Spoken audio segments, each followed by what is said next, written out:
Mapagpalang araw mga kabukid. Ngayon nga pala ituturo ko sa inyo ang paglalagay ng chicken manure sa alaga natin mga alaga.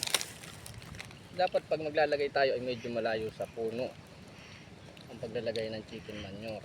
Kasi yan ay nakakasunog. Palagay muna ng mga 20 cm ang agwat. Para, pakita mo dito na. Para ang halaman ay hindi masunog. Kabilaan natin sa lalagyan. Para pag didilig, dyan na tayo magdidilig.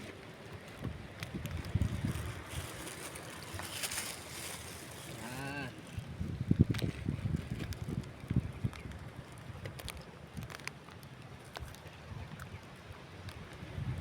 Ganyan lang ang proseso ng paglalagay ng chicken manure sa alaga natin pakuan.